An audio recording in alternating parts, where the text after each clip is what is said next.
আহ, প্রথমে আগের দিন একটা ক্লাস করেছিলাম, যেটাতে মেনস্ট্রুয়াল সাইকেলের প্রাথমিক কিছু ইনফরমেশন আমি দিয়েছি। তার কি সতর্কীকরণ, কি সুপারস্টিশনগুলো বা কুসংস্কারগুলো আমাদেরকে ফেস করতে হয়, তা সেই সম্বন্ধেও কিছু অবগত হতে পেরেছি আগের ক্লাসটাতে। এই ক্লাসটাতে যেটা আমাদের এখন করতে হবে, যেটা ইম্পর্টেন্ট এবং এইচএস পরীক্ষার জন্য মূলত এটা আসে, সেটা হচ্ছে এই যে রজতচক্রের দশাগুলো একটা চিত্রের মাধ্যমে বোঝানো। আমি সেটাই বোঝানোর একটা চেষ্টা করব। তার রজচক্র সাধারণত মানে মেনস্ট্রুয়াল সাইকেল, আগে আমরা এটা লিখে নিই, মেনস্ট্রুয়াল সাইকেল। এই মেনস্ট্রুয়াল সাইকেল আলটিমেটলি চারটে স্টেপে হয়। যদি আমরা চারটে স্টেপগুলোকে একটু ধরি, তাতে প্রথমে হচ্ছে একটা হচ্ছে ফলিকুলার ফেজ, একে আমরা ডিম্বথলি দশাও বলতে পারি। আমি সবকটা দশা এবং চিত্রের সাহায্যে বোঝাবো। তাহলে ফলিকুলার ফেজটাকে আমরা ডিম্বথলি দশাও বলতে পারি। আর একটা হচ্ছে ওভিউলেটারি ফ্রেজ, ওভিউ, যেখানে ওভিউলেশন হবে, ওভিউলেটারি ফেজ, অর্থাৎ ডিম্ব নিঃস্রাবী দশা, মানে ডিম্ব নিঃসরণ হয় এখানে, ডিম্ব নিঃস্রাবী দশা।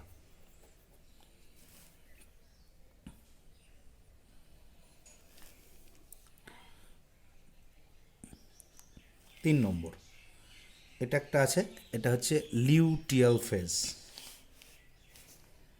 LUTEAL,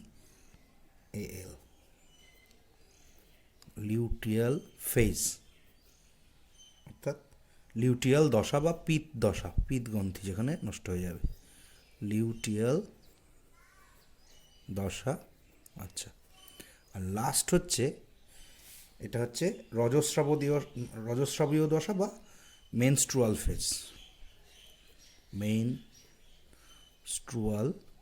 ফেজ বা রজস্রাবীয় দশা। এটা পুরোটাই একটা চক্রাকারে, এই দশাগুলো প্রত্যেকটা চক্রাকারেই আবর্তিত হয়। এবং আমরা জানি মাসিক চক্র যেটা হয় সাধারণত 28 দিন স্টে করে, মানে 28 দিনের মধ্যে স্টে করে বলছি, 28 দিন ধরে এটা অন্তর অন্তর প্রত্যেকটা সময় চলতে থাকে। আর এবং রজস্রাবের যে সূচনাকাল, তাকে আমরা আগের দিন বলেছি মেনার্কি। আর যে বয়সে গিয়ে একটা রজস্রাব বা মেইন্সটা বন্ধ হয়ে যায়, মাসিকটা, সেটাকে বলা হয় মেনোপোজ। তাহলে আমরা প্রথমে একটা ছবিটা এঁকে বোঝানোর চেষ্টাটা করি। আচ্ছা, ফার্স্ট ফার্স্ট যদি দেখি, আমরা একটু গিয়ে নিই। প্রথমত চারটে ভাগগুলোকে আমরা দেখে দেখে এগোবো। একটু করো। হ্যাঁ,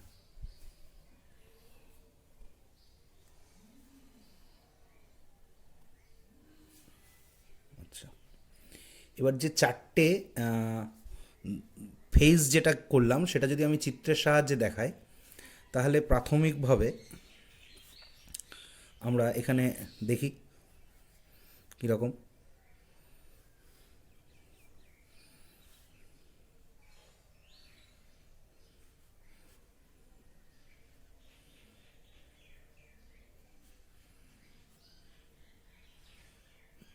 একটা স্টেজ,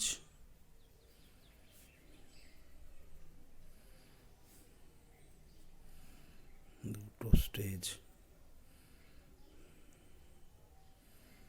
তিনটে। ঘটনাটা কি? ফার্স্টে হচ্ছে আমরা এটা হচ্ছে আমাদের ইউটেরাইন ওয়াল। এই ফার্স্ট যে লেয়ারটা দিলাম সেটা হচ্ছে ইউটেরাইন ওয়াল।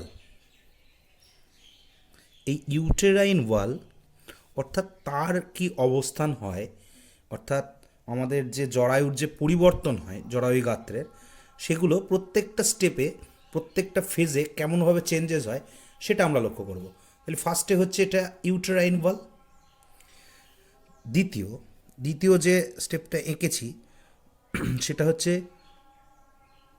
ওভারিয়ান হরমোন, মানে যে সমস্ত হরমোনগুলো প্রত্যেকটা ফেজে তারা যথেষ্ট অগ্রণী ভূমিকা পালন করছে, সেটাকে হচ্ছে ওভারিয়ান হরমোন।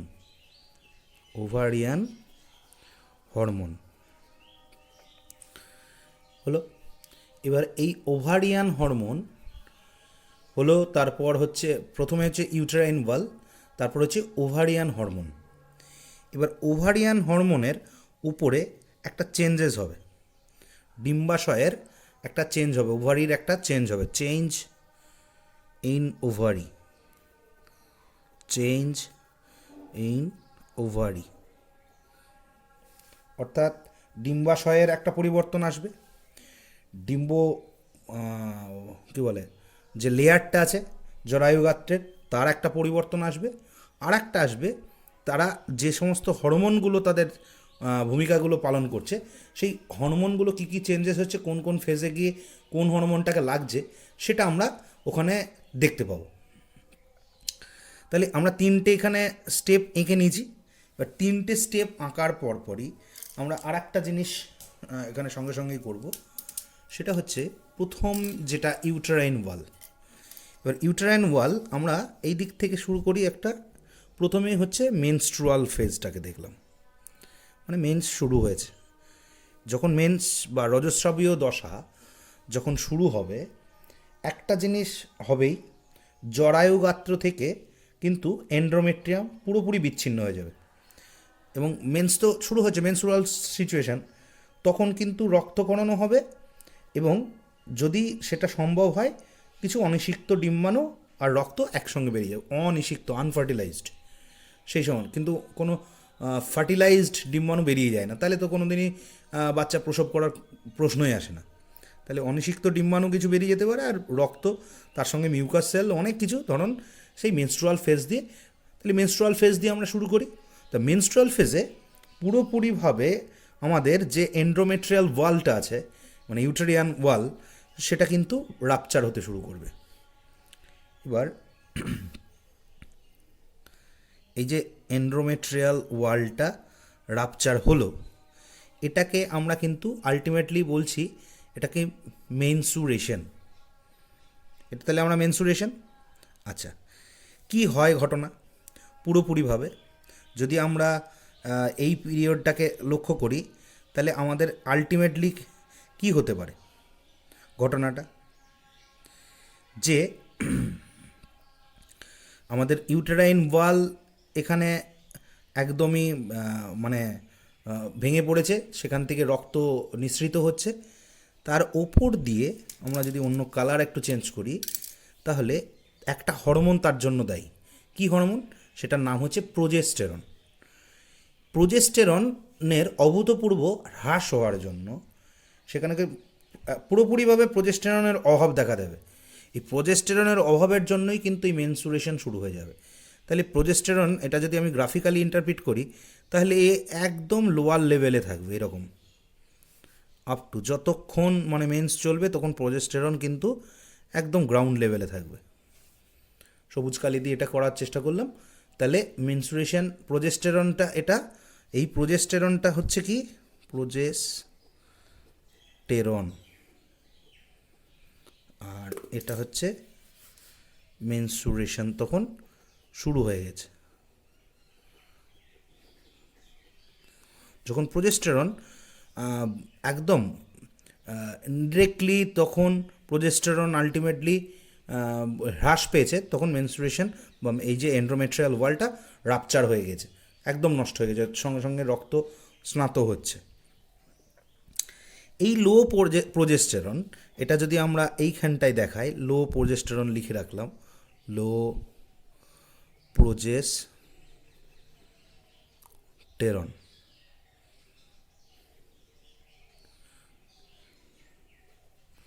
লো প্রোজেস্টেরন, এটা গেল।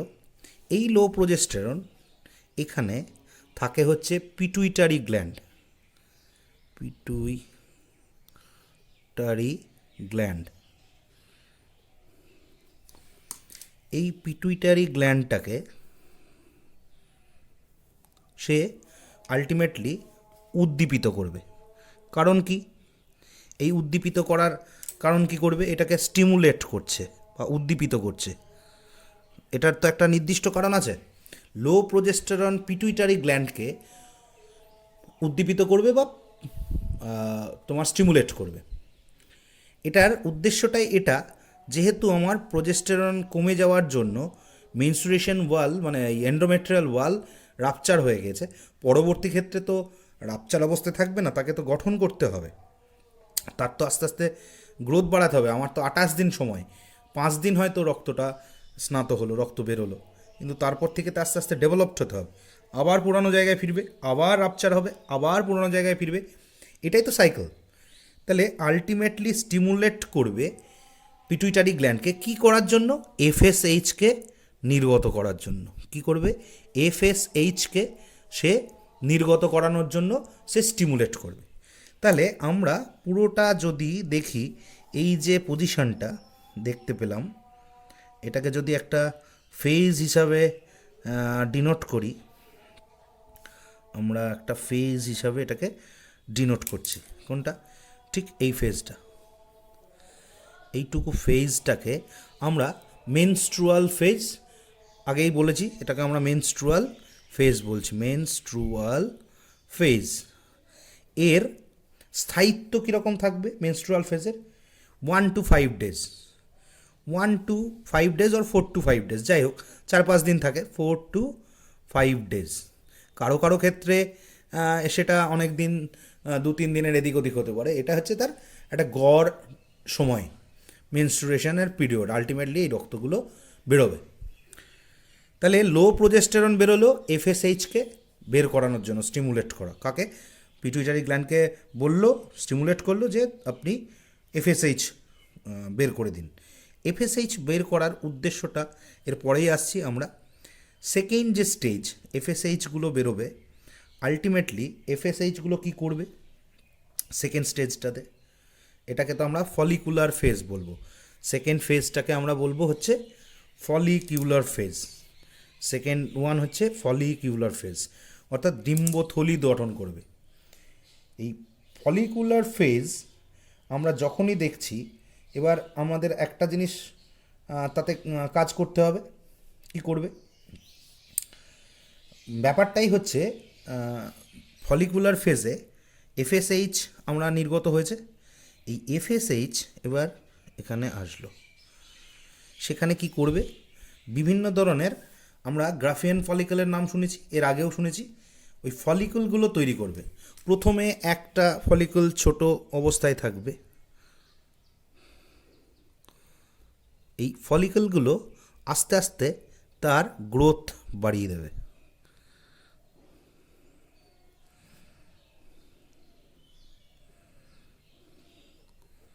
এবং লাস্টে গিয়ে একটা পরিণত গ্রাফিয়ান ফলিকল তৈরি করবে।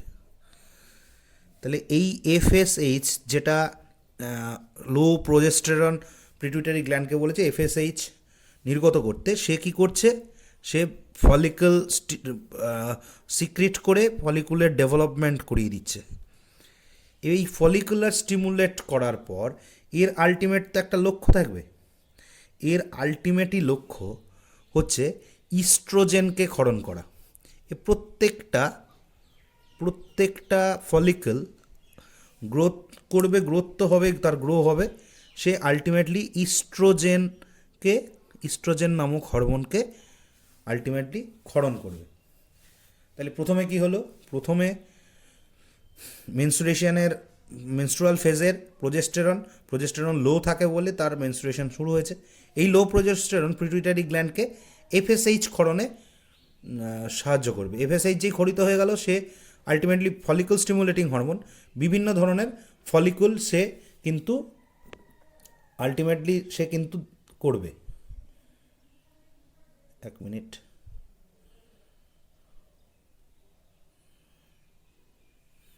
আচ্ছা, এই ইস্ট্রোজেন যেই আমাদের ফলিকল থেকে যখন ইস্ট্রোজেন ক্ষরণ হয়ে গেল, এবার সে একটা জায়গায় কিছু দেওয়ার চেষ্টা করবে। কি করবে, তাহলে ইস্ট্রোজেনের লেভেল নিশ্চয়ই একটা টাইম তার থেকে বেশি হবে। কীরকম, যতটুকু না ইস্ট্রোজেন ক্ষরণ করবে এর থেকে এ বেশি করবে, এর থেকে এ আরও বেশি করবে। তার মানে এটা কিন্তু আলটিমেটলি গ্রোথ স্টেজে যাচ্ছে, মানে টু এরকম হয়ে গেল। তাহলে ইস্ট্রোজেন লেভেলটা গিয়ে ঠিক হাই পিক পয়েন্টে গিয়েছে। তাহলে একে কিন্তু আমরা পরের দিকে দেখব। তাহলে এই একটা ফেজ আমরা পেলাম, যেখানে আমাদের এবার যদি এই মেনস্ট্রুয়েশনের এই পার্টে দেখি, তার মানে ইস্ট্রোজেন ক্ষরণ হয়েছে, মানে একটু হলেও সে এন্ডোমেট্রিয়াল ওয়ালটা একটু থিকেন হতে শুরু করলো। এই এন্ডোমেট্রিয়াল ওয়ালটা থিকেনিং করার চেষ্টা করছে, অর্থাৎ সে আবার পুনরায় তৈরি হওয়ার চেষ্টা করছে এন্ডোমেট্রিয়াল ওয়ালটা। এই ফেজটা আলটিমেটলি এইখান থেকে যদি এত দূর অবধি দেখি, তাহলে এটা কিন্তু এই ফেজটা থাকবে হচ্ছে 10 to 12 ডেজ। ঠিক মেনস্ট্রুয়াল ফেজের পরেই এটা থাকবে 10 to 12 ডেজ, এবং এটাকে আমরা বলবো ফলিকিউলার স্টেজ। এটাকে আমরা বলবো ফলিকিউলার ফেজ। এটাকে আমরা বলছি ফলিকিউলার ফেজ, যে 10 থেকে 12 দিন স্টে করবে, মানে তার ফেজটা থাকবে। এইবার নেক্সট আর একটা ফেজ, এবার ইস্ট্রোজেনের পরিমাণ এখানে কিন্তু বেড়ে গিয়েছে, তখনও কিন্তু পরের দিকে আসেনি কোন হরমোন, তার মানে এফএসএইচ আলটিমেটলি ফলিকলগুলোকে ইস্ট্রোজেন ক্ষরণ করতে বাধ্য করেছে। যে ইস্ট্রোজেনটা আলটিমেটলি কী করতে সাহায্য করবে, ইস্ট্রোজেনটা আলটিমেটলি এই এন্ডোমেট্রিয়াল ওয়ালটাকে আরেকটু থিকেনিং করার চেষ্টা করবে। পরের একটা পার্ট, পরের ঠিক একটা পার্টে এই ইস্ট্রোজেন লেভেল যখন হাইলি মানে একটা একদম পিক পয়েন্টে চলে যাবে, সে কি করবে, এই এখনও পরের পার্টে যাব না, এইখানটা হচ্ছে তো হাইলি ইস্ট্রোজেন লেভেল হাই, এই সময় সাংঘাতিক অবস্থা। সে আবার পিটুইটারি গ্ল্যান্ডের কাছে যাবে। এই হাই ইস্ট্রোজেনটা পিটুইটারি গ্ল্যান্ডকে যাবে। পিটুইটারি গ্ল্যান্ডকে বলবে, কি বলবে, যে এফএসএইচের পরিমাণটাকে কমিয়ে দিতে হবে। অর্থাৎ এই যে আমরা এফএসএইচ বাড়ছিল, এই এফএসএইচের পরিমাণটাকে কমাতে হবে, লো করে দিতে হবে। আর উল্টো দিকে আর একটা হরমোন আছে, তার নাম হচ্ছে এলএইচ, তার পরিমাণটাকে বাড়াতে হবে। অর্থাৎ লিউটিনাইজিং হরমোনকে নতুন করে ক্ষরণ করতে পারে, এফএসএইচকে কমিয়ে দিতে হবে।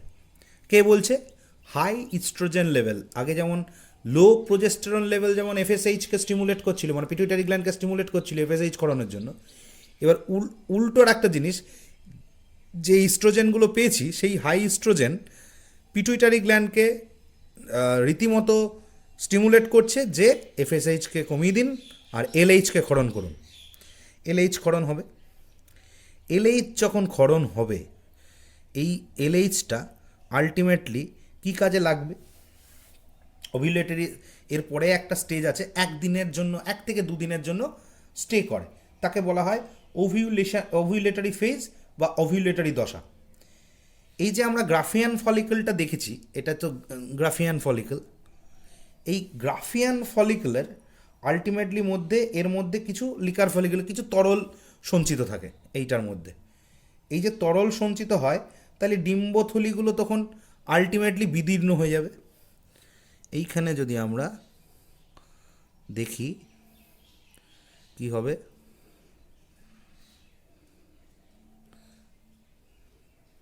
ডিম্বথলিটা বিদীর্ণ হয়ে যাচ্ছে, এবং ডিম্বথলি বিদীর্ণ হয়ে যাওয়া মানে আলটিমেটলি একে বিদীর্ণ করাচ্ছে।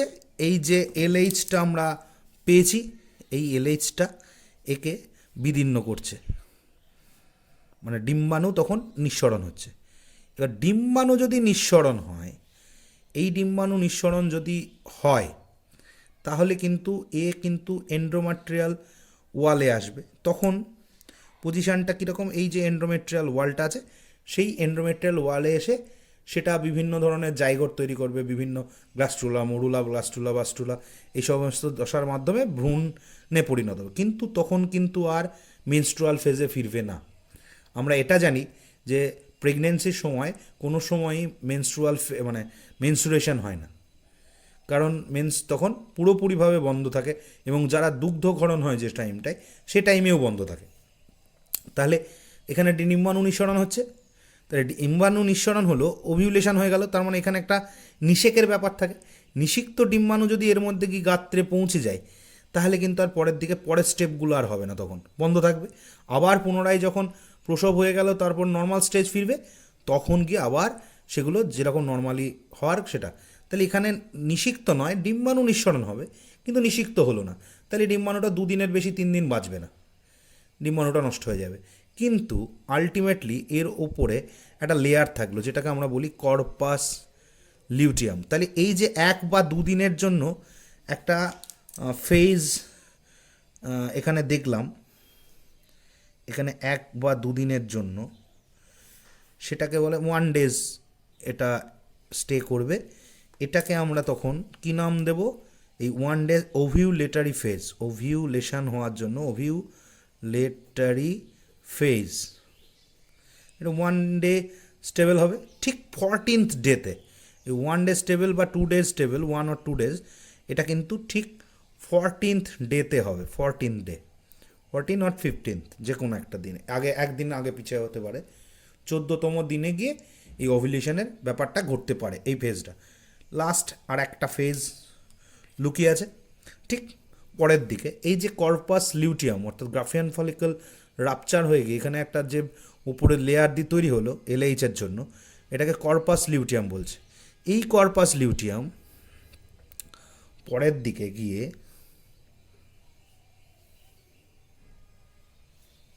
এটা পরিণত হতে থাকবে, কর্পাস লিউটিয়াম। কি ঘটনা ঘটছে? তাহলে আমরা যদি আগের ঘটনা দেখি 1 day স্টেবিলিটি, প্রথমটাই যেমন প্রোজেস্টেরন লেভেল কম, তাহলে প্রত্যেকটা ক্ষেত্রে এখনও কিন্তু প্রোজেস্টেরন লেভেল মেনস্ট্রুয়াল স্টেজে যেমন কম, ফলিকুলার স্টেজেও কম, আবার ইভেন যেটা 1 day 14 ডেতে সেখানেও কম।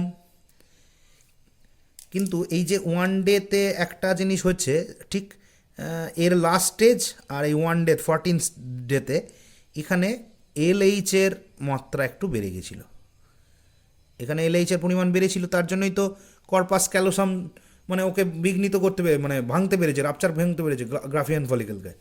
এই যে পজিশনটা, এখানে তো এলএইচের পরিমাণ সবচেয়ে বেশি, একে বলা হয় এলএইচ গ্রাজ। এলএইচ